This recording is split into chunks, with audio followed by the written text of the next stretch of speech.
not a necessity. All right, fam, we are back for another episode of the BOON podcast. I'm Candace Wayne, your host, and I've got, of course, driving this conversation with me, my brother, Robert E. Purvey, hailing from the great state of Texas. Better put the E in there. That's right. I did it right this time. Listen, we are only, 20 episodes in it. I finally got it right. You got there. It's okay. It's okay. That's all that matters. I don't care how you get there, right? As long as you get there. Somebody say that in the song. I'm just glad I'm here. Yeah. Look, you be about to fire me every episode. No, listen, why every time we jump in the conversation, you got to, listen. The people need to know the truth. But some things that happen, my mama said, every truth need not be told. And what happens in this house stays in this house, This happened right? in the yard. It wasn't in the house. It was in the yard. Oh man. But you know what I think is true though? I think that when you have established a certain relationship and the connectivity with people, you can have some tough conversations. Absolutely, because if we wasn't cool, I would have left. But today's conversation is a tough conversation to have. And I think that there might be some people who hear this conversation and are kind of like, I don't know about y'all anymore. But there might be some people who might hear it and be like, oh man, I might need to reevaluate some of the ways that I've been doing some things. Because I feel like there's to me, it's one of them things where it's like, it's just too much at stake. Yep. There's too much at stake if we continue to do things how we have been doing them. But if we change things up and don't hold on to what has brought us this far too much, then there's some stuff that's at stake right there too. Absolutely. Right? So in this conversation today, we're diving in between holding the tension of the traditional in the church and then the things that have been innovated. And we're going to just kind of go back and forth and say, hey, have some traditions been held on for a little bit too long, or is it still some roots and some depth that is helpful and beneficial for our children and youth? Or thinking about things on the other side, are some innovations, have they gone too far? Or have some things been innovated that have really just been beneficial for the sake of our children, our youth, as we work to establish a lifelong faith? So buckle up. This one of them ones. It's one of those episodes where you got to buckle up because you may not agree with everything, or you may agree with some things, but it's all for the building of the kingdom and to just help us to think outside the box on where we're going as a church. Yeah. Before we introduce our guests, I got one. What's that? Unpopular opinion. Solange is better than Beyonce. Solange is better than Beyonce. Oh, yeah. I'm going to let you live with that one. Paula is shaking her head. She is in utter disgust. Hey, Paula. No. Solange, though? Like, she got a whole vibe that's just like, it's just different than Beyonce. It just sucks you in. Have you heard Cranes in the Sky? Oh, man. But so one of the first guests we have on this conversation today is my girl, Paula Danielle. Paula and I go way back, right? Way, way back. We went to seminary together, both 2009 graduates of the Candler School of Theology at the Emory University. The Candler School of Theology at Emory University. And we have been on this journey in Next Gen Ministry together for a really long time. And she has kind of branched off recently and planted a church over there in Charlotte called Cohesion Church. So we're grateful to have you a part of this conversation with us, Paula. I'm excited about this conversation. Thank you for having me. And then also we got my boy Chris Cox in the house. What's good, family? Hey, Chris. Listen, I'm excited to be here, y'all. I think the last episode that I was here, I was in the studio. Purvey wasn't. But the budget calls for both of us to be here today Come in on. person, and that's a good thing. I'm excited about this conversation. That's right. That BOON blessing. Don't get it twisted. We are still a startup. Come on. We trying to crank this engine up. We trying to get off the ground. Sometimes we fly a little bit. Sometimes we kind of drop it back down to what's realistic, which is why we have another guest who is virtual. We have my brother, Brandon Walker, who is from Mount Tabor Baptist Church over there. You're in Dallas, right? Yeah, Dallas, Texas. In Dallas, Texas. Highland Hills. Highland Hills. First, giving up to God, who's the head of my life. Hey! The pastor of this podcast, Candace. To my brother, Pastor Robert Purvey, God bless you, Pastor Paula, and everyone in their respective places, God bless you. And the doors of the church are now open. You can pass the offering plate. Did y'all see my preacher hands too? Yes, we saw the preacher hands. One of those things in the church that might need to retire. What is that about? Like, why do pastors do that? I'm still researching that. I don't know what this. Think better? I don't know what that is actually. So in this conversation today, we're just going to all throw out some different things that we've been thinking about, whether it be, something that has been an innovation that we've seen within the church, or maybe a tradition or something that we've just been kind of having some questions or rethinking. My whole goal, the reason why I love co-hosting this podcast is because I know we have so many people in the Black church context who are listening and gathering information. And so we're speaking to you. Paul is planting a church. Brandon pastors.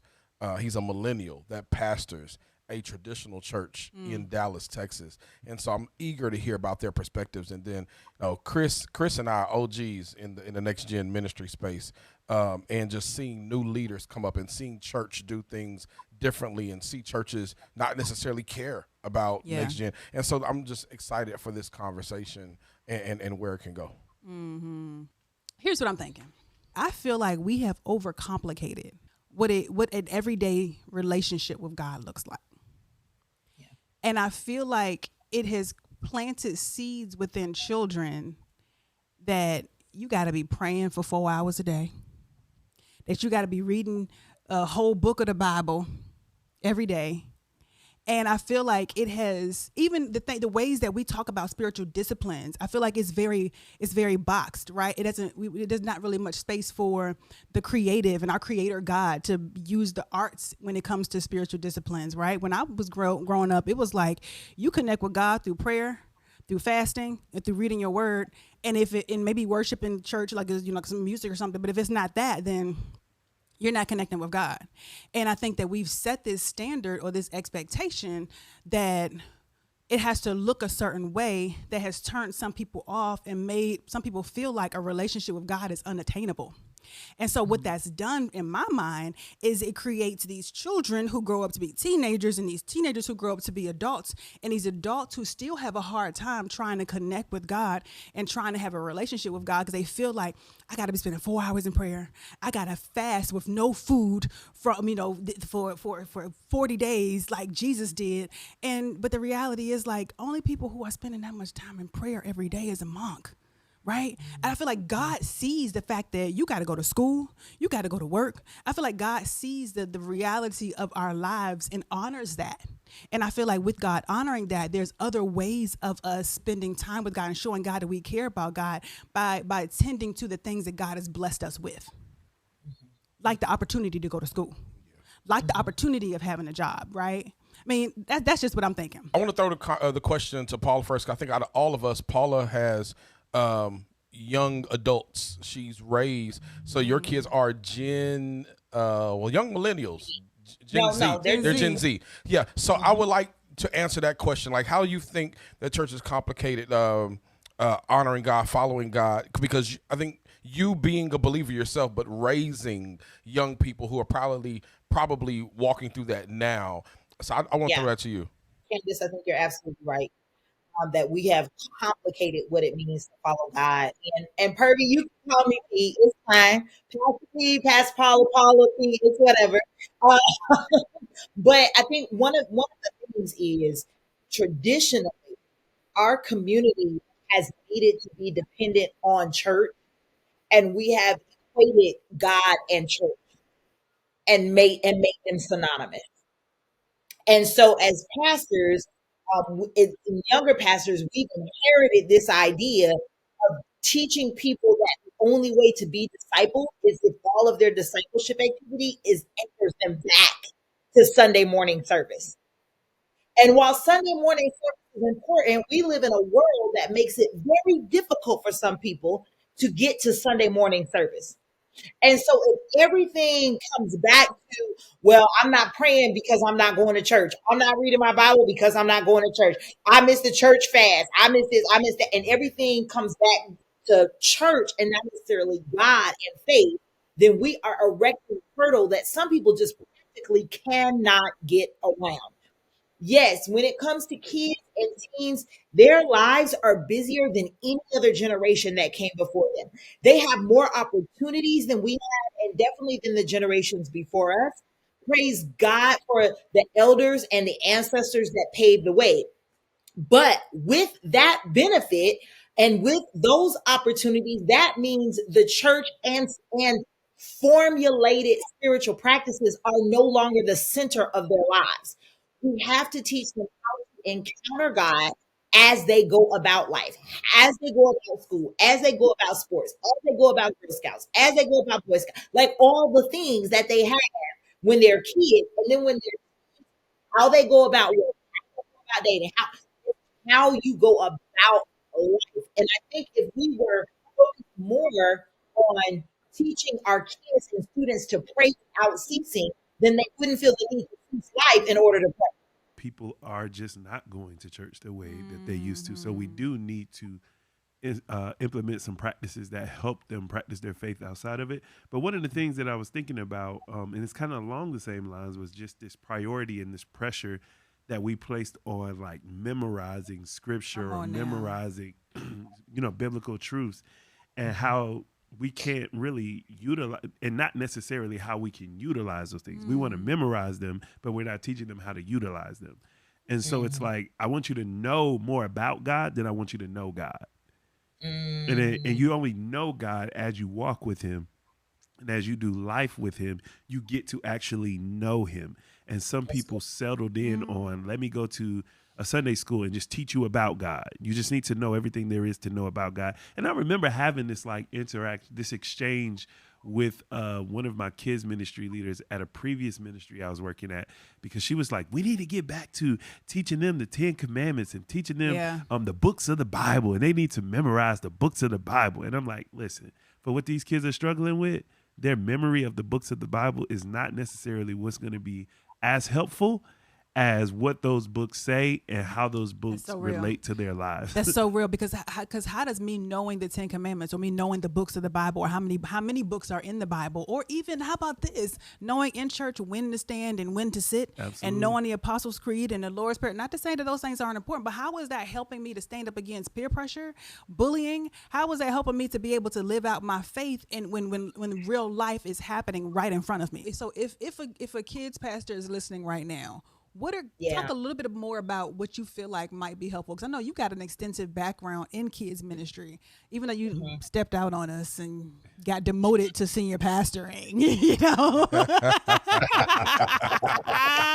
because the fun is with the kids. So seriously, talk a little bit about what you feel like that should look like. How those things are taught is making a deposit into something that we know they will experience later.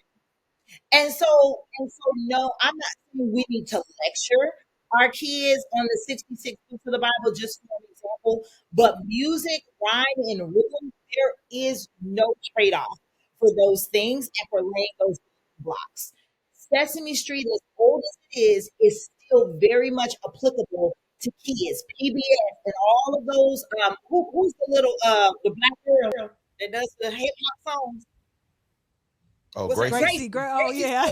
I was like, I don't know. Gracie go hard, man. Gracie goes hard. I don't even have kids. I listen to Gracie. She goes hard. See what I mean? Like we are laying the building. So kids ministry leaders, let me say this to you, if nobody has told this to you this year. What you do is extremely important. I understand a lot of times in our culture that you have the youth pastor and the kids director. They will pay for a youth pastor to come on staff before they'll pay for a kids pastor to come on staff. Oftentimes, it may even be a volunteer position, although a youth pastor is full-time. No shade to all my youth pastors on this call, okay? All I'm saying is that what you do, kids pastors, kids directors, are laying the building blocks. And if we do not lay them in preschool and elementary school, there are and will be gaps in middle school and high school. And it's unrealistic to think we can lay them and fill in the gaps. Yeah. I was going to jump in and say, like, that's one of the things. It's a major focus for me because I'm a next gen pastor at the church that I'm at now. And so I deal a lot with our kids ministry as well. We have a kids pastor as well. And one of the things that we try to make sure we do is not make our kids ministry. And I love how Pastor Paula keeps saying kids ministry and not just what you would think if I were to say Sunday school. Come on. And I know that's controversial because some people are like, we love our Sunday school. But at the same time, sometimes that made church feel more like school, and it made it feel like a school that lacked empathy and relevancy. Because you Yeah. were just teaching out of a book and there was no real life application. There was no music. There was no, and one of the things our pastor tells us that he expects us to do in our kids' ministry is to create or to minister through this strategy that's called like edutaining. Right. So Talk it's about that. education and entertaining That's right. at the same time. That's right. And it's okay. You know, it's okay for kids to have fun while they learn That's about right. Jesus. Right. And I just don't remember it always being fun when I Yeah. was learning about Jesus. It made it feel like just uninteresting. Like Yeah. it's just like, oh, if this is what a relationship with God looks like, then I don't want no parts of that. Like, I mean, if I got to be a square, then like, no, like, I mean, I'm just not doing that. I mean, I remember vividly saying, I am not taking my relationship with God seriously until I'm retired and I can play bingo. I mean, because bingo is what you do when you old, and listen, that's. I remember vividly saying that, and then like 2 years later, God called me to ministry, and I was like, "What? No, bingo days, right? Bingo days, Lord." Yeah. Brendan, you pastor at a traditional church. And so how are you navigating that tension between doing ministry for kids that draws them to Christ, that makes them love God in an entertaining way, but dealing with our seasoned saints that may have some disagreements with how that looks? But what I've learned, what I am learning, is that the seasoned saints in my context mean well, they just don't know better. And I try not to villainize them for not knowing better and focus on the fact that at least they have great intentions and want to see the same thing I want to see when it comes to our children, even if they don't think about it the same way. As we're building, we're actually building. Perfect, you know this more intimately, but we're in a season of building when it comes to like our children and youth ministry and stuff like that. And one of the lines of thinking that I had to immediately correct is that in our seasoned saints' minds, children's ministry children and youth ministry for that matter is training ground for service in the church as an adult.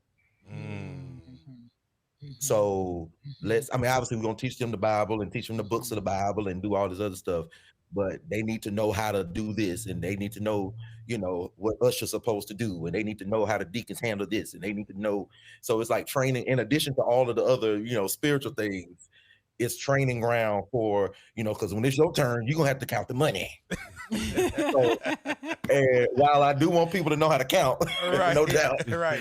I also want them to be like good disciples. I also want them to have like an actual relationship with Jesus Christ and not just stamps. Right. On a checklist here. I know how to do this. I know how to do that. I know how to do this in church, right? And so just trying to get them to understand that there's a little bit more to this than just preparing them to be good adult churchgoers. Yeah. And good adult church members, but actual disciples of Jesus Christ. I think that churches have to do a better job of strategizing on how to help parents become the main disciple makers in their kids' life. You stole my answer. Like, that's literally where I was going to go there when Yeah. it got to me, but you got it. because it's for conversation, right? Because I think we prioritize men's ministry, women's ministry. We do a little bit with kids ministry. We don't give them no money, but we give them a little room in the back and tell them, do something with the kids. With youth ministry. But when it comes to how our culture now, what I'm seeing through research and just boots on the ground, post-COVID, we have a lot of seeker families that are coming into the church. And a lot of parents who have never been to church or who have been hurt by the church and are coming back to the church, and they're asking the question, what do you have for my kids? Yeah. But more importantly, how can you help me? Because I don't know what to do, because I'm a single parent, but what we're seeing now, I'm in a blended family. Yeah. So I brought my kids together. My husband has his kids, and my kid's father is still alive, their kid's mother is still alive. We have this whole big blended family. How do we walk every day with our kids in our family dynamic? And the church is saying, come to Bible study. Yeah. Go to women's ministry. Go to men's ministry. We're not giving them any practical tips on how to be disciple makers in the home every day. There's 168 hours in a week. And you may get some good math right there, my you brother. may get. I researched it last week. You make sure I was right. You may get an hour and 15 minutes, and then the study out of the hour and 15 minutes, the attention span you get with that man or woman is about 30 minutes. So you literally have 30 minutes to help this man or woman how to be a better person or show up for their family or for their kids. And church is not taking advantage of it. And I'm not knocking pastors and how they preach and how they put their sermons together, but in the strategy of how we're growing and building our churches, we don't have in the strategy on how we're helping parents show up as disciple makers in their home. I agree with you, but what are some suggestions for how we do that? And I have ideas, but to be completely honest from my heart, P, I really don't know. I think it takes leaders really coming together to ask that question and come up with that answer together, because every region is different. Every city is different, that we have different things going on in our communities. So from my heart, I don't know. From my head, I know there's strategies. We can meet with our community leaders and people in our community to see what parent programs we have and how we can strategize biblical principles around parent programs that are already in existence but don't maybe have a lot of eyes on them. Or we can come together with our church leaders and our church teams to come up with different tracks on parental discipleship, what that looks like. That's from my head, but from my heart, like, yo, I don't know. I think it's a question that we have to ask. That's very important because we're not even thinking about it. You know, like that's just my heart. Like, I think parents are left out, and they're taught how to be a good man or how to be a good woman. But how do we parent together? Like, how do we do that? And Brandon, you were jumping in. I want you to say what you had to say before you forget. Okay, so since you stole my answer, I'm gonna do a B-side to it. Because if we're talking about equipping parents, I'm wondering if I do feel like perhaps we don't do a great job in equipping parents, but I also feel like in some cases, for those who would argue that, well, we do equip parents, I wonder if that time or effort of equipping is more slanted to equipping just mothers and just the women. And I say this because, so when I first got here, one of the ministries that I learned that my church had when I first got here was a ministry called the Mother's Council. Now, because I'm, Baptist born, Baptist bred, and when I die, I'll be Baptist dead, I immediately thought, oh, the Mother's Board. Yeah. That's not what it was. So I'm like, okay, well, what's the Mother's Council? So they were like, well, when people, grieving family stuff, we send flowers and cards, we visit people, da-da-da. So, okay, great. Like congregational care, cool. In addition to that, we mentor young mothers. We did mentor young mothers. Okay, cool. That's beautiful. Did y'all have a Father's Council? Yes, it was called the Deacons. Yeah, right.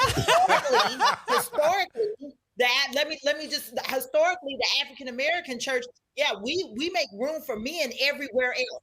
We make room for them with the deacons. We make room for them with the elders. We make room for them with the trustees. We make room for them because our 20-member churches need 10 associate pastors. Like, let me just for a second say yes, because everywhere else in the African American church, we make room to pour into men, and then we go, oh yeah, give the women something so that they'll stop asking to come to our table. And so that's where, no, they should not have assumed just because you're a deacon, you're a good father. Because we also know in our community, being a deacon doesn't make you a good father. Yeah. Right? That was an erroneous assumption to make, but that is the assumption historically we've made, Brandon. And to your point, Paula, I wholeheartedly agree. I think we create more than enough space for men in church to lead and serve. I don't know how much space we're creating to actually disciple them though. Yeah. So it's obviously, if you a man, you can join in the church and get a spot within 2 weeks. Yeah. But how much of that is discipling that man as a father, husband, and everything else, right?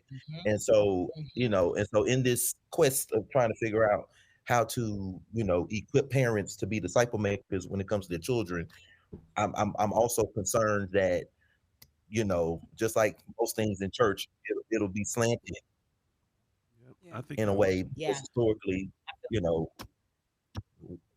think a lot of women get all the advice of how to be this and that, but men, you just serve. It ain't there's barely any talk on your character and on your everything else. Right, because we will create spaces to help mothers become good mothers, and we'll create spaces for men to become church leaders, but we won't create spaces for mothers to become church leaders, and we won't create spaces for men to serve in church to become better fathers. So we then speak this language that women, you're only good enough to be a nurturing mother. And in our church, we want to bring you in, man of God, so you can become a deacon or a preacher. But we don't have a space to help them become parents. And so then we have fathers, we have men who want to come to church and lead, but don't know how to lead their families or lead their children. And we have mothers thinking that the only place I have in the church is I can nurture, I can serve, but I can't preach, I can't lead. I can just be a nurturer. So we try to put the women, and we want to put first lady over the children. We want to we want to put over or the women.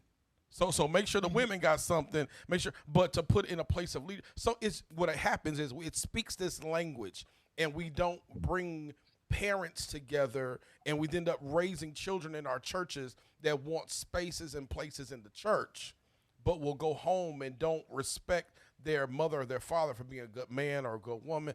It's so many different ways it can go. What I'm saying is just we have to bring back this discipleship of parents. It's not about getting a position at the church, or it's not about becoming somebody at the church. It's about you taking the hand of your child every day and leading them to Christ in the home. That's right. That's the biggest thing. I didn't mean to cut you off. No, you're good. I think a lot of our strategy that we're going to develop to really help parents become disciple makers is going to start with a mentality shift to where we agree with the fact that God chose them to do it. Yeah. Say more about that. Keep talking about that. Like we invest in youth pastors or youth directors because we believe God chose them to lead students. And we will invest in parents if we agree with the fact that God is the source of life who chose them to be the parents of these kids. And it is, and when we agree with that, we'll look at it a little bit different. Because I would just say, like, especially when I first got into youth ministry, I was probably one of those people who looked at parents with a side eye, like, you don't care. Yeah. Because, you interact so much with students and you just hearing one side and different things like that. And you're like, and then you don't see them show up for certain things, or and yes, our church could do a better job at helping to disciple them and make them aware of ways that they can show up and do these things so that they don't just come to us. Because I can't tell you how many times I've had a parent come to me with a kid beside them and they're looking at me like, can you help them? And I'm like, no, I want to help you help them. Yes, sir. Because I believe God chose you to parent them and chose you to disciple them. And when we believe that, we move a little different. So good. That's so good. May I add that single parents and younger parents aren't the only parents that need to be discipled. Come on, man. Yeah. Come on, man. I think they're the easy, low-hanging fruit. Like, let's snatch the young lady and pull her in, or the unmarried couple or whatever, pull them in. And while they may need discipling, obviously, they're not the brother so-and-so, deacon so-and-so, and sister so-and-so who've been married for whatever years and did it right and raising children. They need it just as much. Yep. Brandon, you should have put your fingers together. If y'all would let me put my robe on, it would have really came across with some power, Yeah. And one of the reasons for That's that is good. because the job of a parent is never done. And then also you have people who kind of become parents later in life. Yeah. Yeah. Like my parents, great. Like I feel like they did the best they could at raising us, and I'm so grateful for how they helped aid in me coming to know who Jesus is, and I'm everything I am. I tell people today, everything I am because of how my parents raised me, right? But my mom called me a few years ago because after we all left home, I guess they got bored or something, and they decided to become foster parents. And I'm like, so they brought these new kids into their home, and this is a different generation than we were. And they didn't have as much time to lay a foundation as they had with us. Yeah. And they know that I work with students this age. And so they call me all the time, and they're like, listen, this kid has some electronic device that is blowing smoke out of it, and I don't even know what this is. And my mom is like, is he smoking reefer? And I'm like, Were they vaping? like they're Right. right. They were vaping, and I'm like, she was just going in. She's like, I don't know what this is. What is going on? And so she needed help parenting this kid in that space where he was. And so, yeah, you're absolutely right. It's not just the younger ones. It's not just, single parents, but even those who have been parents who are now stepping in and becoming foster parents and things of that nature. They need some relevant Yes. discipleship for raising kids in these days. Because to that point, if you look at studies and you look at the trajectory of parenting, you now have millennial parents who are on the cusp of being empty nesters. Yeah. And then in the same church, you have parents who are empty nesters. Yeah. And who have kind of been forgotten about. And it's to the point, like once that kid graduates high school, there's still parenting to be done. And so my whole point is that we have to some way pay back to your earlier point on what do. We got to create some type of strategy, some type of model that helps a parent walk through from birth all the way through, because I'll be 41 in November, and I still need my 80-year-old father and my 70-year-old mother. Yeah. You know what I think though, to respond to that is what that strategy looks like. I think the best thing that a church can give a parent is another parent who is parenting the same stage and phase of life as them. I feel like some of the people who have helped me to keep my sanity, who have helped me to not think, okay, my kid really isn't tripping, this is normal. People who have held me up when I felt like I am failing, or the ones that I text me like, we don't whip kids, right? Right? Gentle parenting. Come on now. Right? I mean, like, are the people who are parenting kids who are around the same phase as my kids are. And I think that's could potentially be within some churches an easy reach, and it can be something that's easy done. Like, I mean, what would it really look like for a church to say, hey, everybody who is potty training right now, or if you are potty training right now, or if you just potty trained your child, come to the church on Saturday at 10 a.m. and we just going to sit down and have a conversation. We have maybe some teenagers that's going to watch these kids, and you just get the parents together and say, potty training, go. If my arms are long enough, I'll dap you up. Watch the conversations naturally happen, right? Yeah. Or get parents together, new drivers, go. Yep. And watch what happens. Yeah. Because the truth is, their parents are out there who are doing research, who are trying to figure out how to help their kids through these different things, who need other people. Yeah. And if we can give them community. Yeah, absolutely. Come on now. Because it can't be this top-down approach to parenting. It can't be like, oh, the pastor can help you be a better That's right. Because there are some pastors who are amazing at pastoring people, but Horrible struggling parents. at parent. They need help too. They need to be in the class. Yeah. So community is probably the best way. But here's so I had a part 1 and a part 2. I'm gonna jump in this real quick. I feel like we struggle in community within black churches. I feel like we do community well when it comes to fictive kinships, when it comes to brother so-and-so and sister so-and-so, right? But when it comes to, think about like next gen leaders or like people who are in certain professions across the board, we don't share our resources. We don't share our access. we don't share what we have. Don't start talking about finances. We ain't sharing that. We're withholding that, right? Because we still have that scarcity mentality that somebody's going to take something from me. And we have this mentality of that's been passed down from all the years of oppression and segregation and considered the 3/5 of a person and all of this stuff that, oh, my name is going to be erased from something if I get, like, I remember somebody asked me to give them a copy of a manuscript of a sermon I preached somewhere, and they were like, oh, I need to get that manuscript. And I was like, the devil is a liar from the pit of hell, and you're going to go back right to where you came. I am not giving you my manuscript, right? But when I think about it like this, like, if someone is asking for, I need a policies and procedures manual. I ain't sharing that with you. I need some job descriptions. I don't know about that. Because like we struggle when it comes to intellectual property and sharing. If we can sit down and have a conversation about potty training, new drivers, right? Why can't we sit down and have a conversation about the tools that I'm creating to help my ministry? And if we are really thinking about how we're going to help this generation who don't care about a lot of stuff and who's willing to question everything, we have got to be able to be willing to share resources amongst ourselves. Even, I'm sorry, I'm going to keep on going. Even look at our BOON Facebook group, right? Somebody might post a question or something in there and it might go, nobody responds to it. Where is the community, right? Yeah. And I'm sending texts to people, be like, hey, can you go respond to that so somebody ain't left on red? Like, why are we doing that to each other? Yeah. That's ridiculous to me. Yeah, I don't know about y'all, but every time she hit that table, I feel the Holy Ghost. It's the three fingers. Yeah. It did get a little cool in my office. I said, ooh. I got this microphone here, Brandon, so I couldn't do this.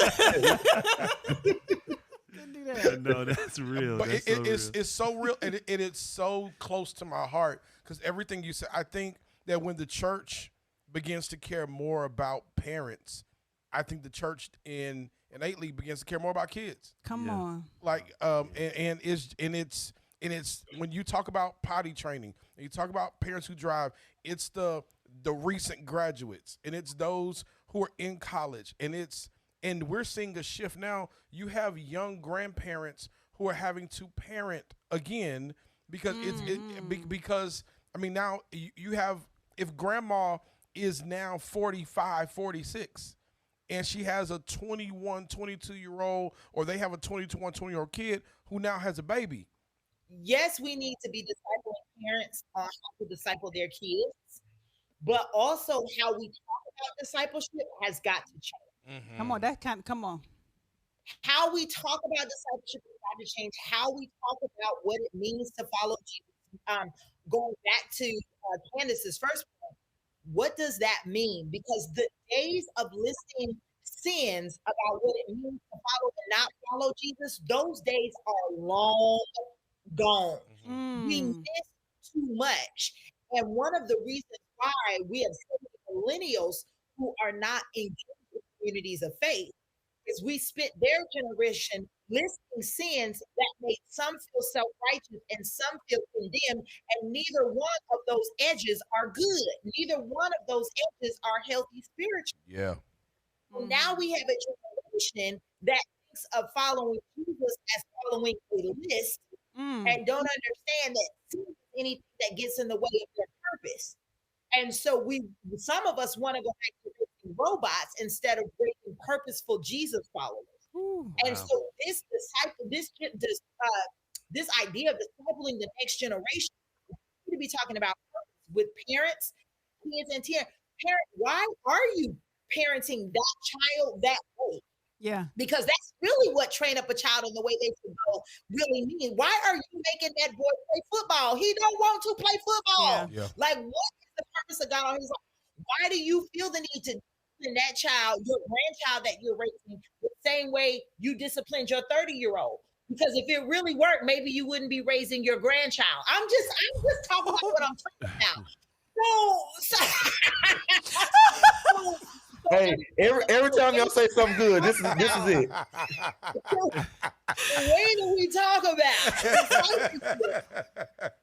The way that we talk about discipleship and spiritual formation, which is a term I think we need to take in, spiritual formation.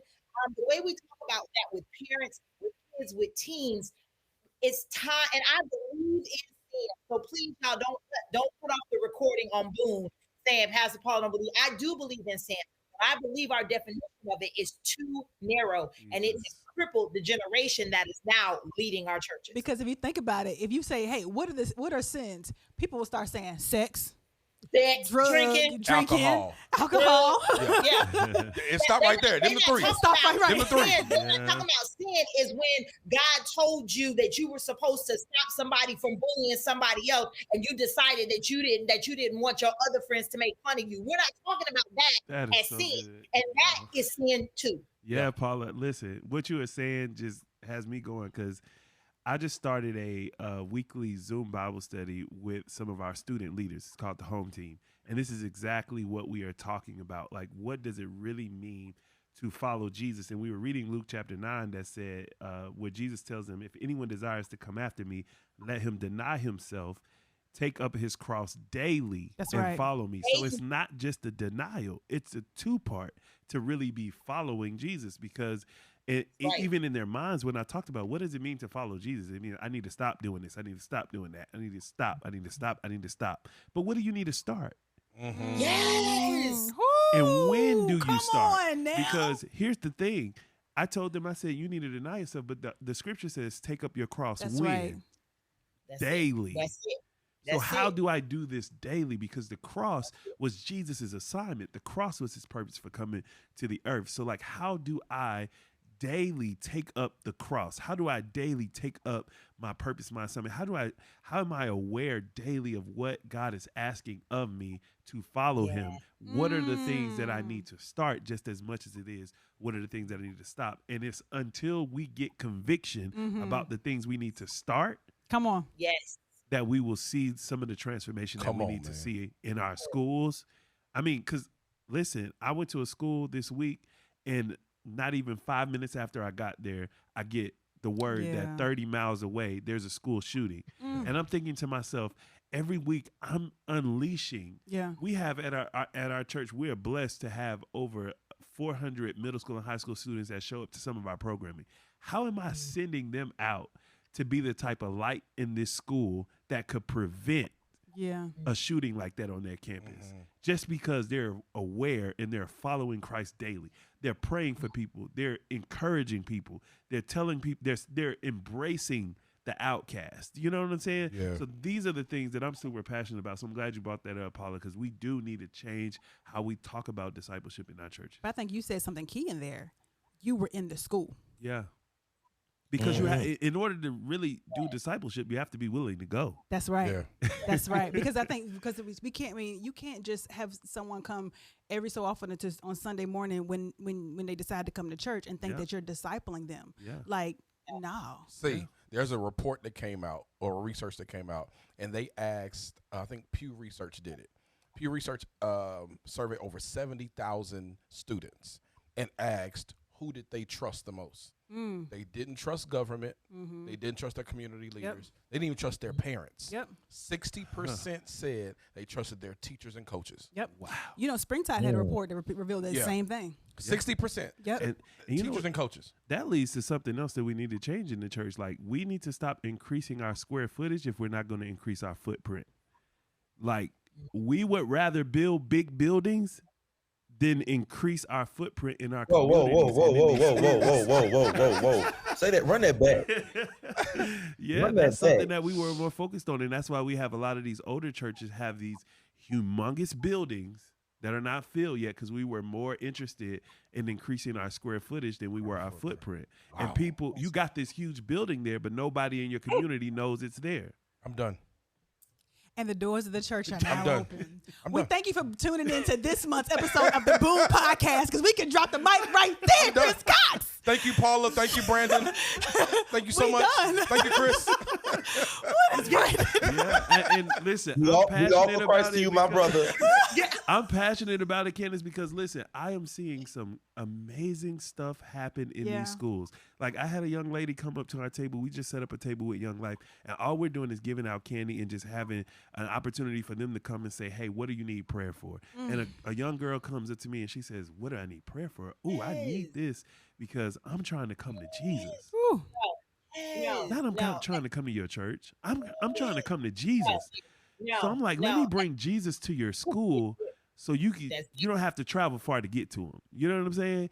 And Make if it I talk about accessible. that, honestly, and I'm just being honest, I'm not just talking about my church, right? But if we talk about that in some of our meetings with some of our leadership, they don't care about that. No, they want to see them they want to see them in the building. Yeah. They want to see them in the building. How can you get them If kids it's not translated into the building, then you're not doing your job. Absolutely. Yep. I've seen it so much, but when it So comes can I to challenge go the ahead. senior leaders? Let me challenge the senior leaders. Are we more concerned again with growing our name, or are we concerned with making disciples and understanding and being okay with the ramifications for that? Mm-hmm. Because there are, let's not pretend that there aren't ramifications for that, because there are. Senior pastors, I understand we want people to come to the church because they're more likely to give when they're there, and we have expenses to pay. I get it. Okay, we got electricity, mortgage, building, all of that, and they're more likely to give when they come. But my question is, do we trust God to meet the bill that is God? Question number one. Question number two, did we create bills that were never God's in the first place? And so now we're putting it on the people to meet a bill we created. And so we're not worried about them meeting Jesus. We're worried about them meeting our budget, is what it comes down to. And so we want them in the church on Sunday. So if there are any senior pastors, senior leaders listening to this, we have some work to do as well. For your next generation ministry, for your kids and students to grow, we're going to have to decide where is our priority. And if our priority is only on that Sunday morning platform and them musicians that get paid too much money, yes, I said it, then the next generation will continue to suffer. Yeah. Sorry, not sorry. Because you know Not what? sorry. It's so real, because you think about it, like I'm not gonna hey, it is what it is. What burns my grits is when I see I don't like no burnt grits. just start all over. Where are you from? I've been in the South too long, Brandon. She from the real Southern right there now. she from the DMV, and she been down here too long. I've been down here too long. Listen, I fell in love That with was real Southern right there fell in now. love with a local when I was in grad school, and I've been in Atlanta. I've been in the South. South got something to say. But no, seriously, when you drive by and you see all of these like billboards with the pastor's face on it, right? What does that say that your church is about? Where are you directing people to? Like it's more of like, hey, come and see me. And then you think about the way that a lot of churches have become production oriented. It look like concerts. You don't go to a concert to necessarily meet Jesus. You go to a concert to see a performer. Yeah, that's but when right. your church is production oriented and it looks like a concert, and then your pastor comes out and you're just like, come and see me. It's kind of like, okay. And then if you're saying that the sermon is more kind of shifting a little bit, we got to wrap y'all. And then we say the sermon is the most important part of the conversation. Like, is the sermon the most important part of the conversation, or is the sermon the most important part of the worship service? Because the person who's saying it is the senior pastor, and that's my job. That's my part. And my part is the most important part.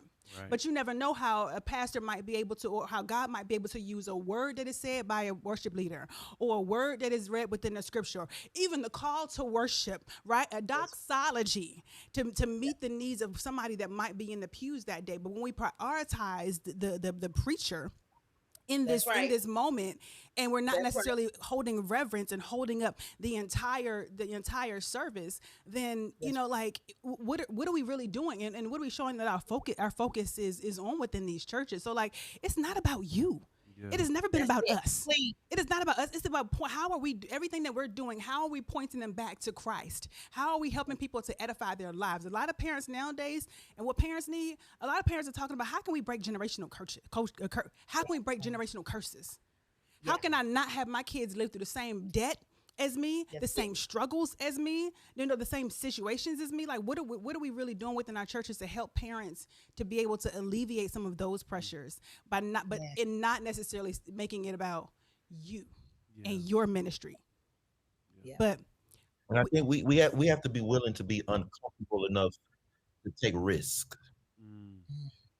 Because a lot of what we're talking about, it's so far from church as usual and so far from the norm.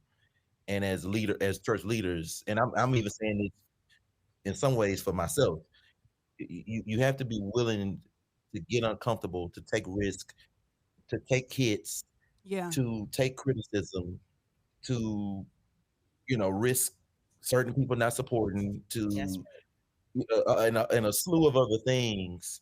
But when you are serious about at, at the risk of sounding like some type of motivational speaker, when you are serious about your why Yeah. right. and what the mission of all of this is and what the goal of all of this really is, or at least what it's supposed to be, it just you can't. I really just said it the other week to my church. There is no real discipleship without real discomfort. Wow. Mm-hmm. You can't have That's both. good. They come together. You can't have one without the other, Mm-hmm. and you got to be willing to be uncomfortable. And a lot of Wow. people just aren't. At least about certain things, they just aren't. Yeah. We have got to wrap, y'all. Seriously, this is such a good conversation. We're gonna have to do a part 2 at some point. I ain't lying. This is One part good. two. It's been so good. This has been great, y'all. Any last thoughts before we wrap?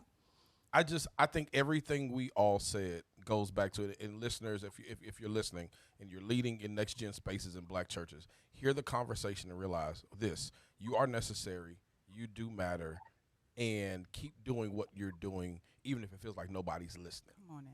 Mm-hmm. Even if it feels like your own senior pastor's not Amen. listening. Yes. Keep doing what you're doing, because some kid, some teen, some parent is really loving Jesus more because of what you're doing. Mm. Yeah.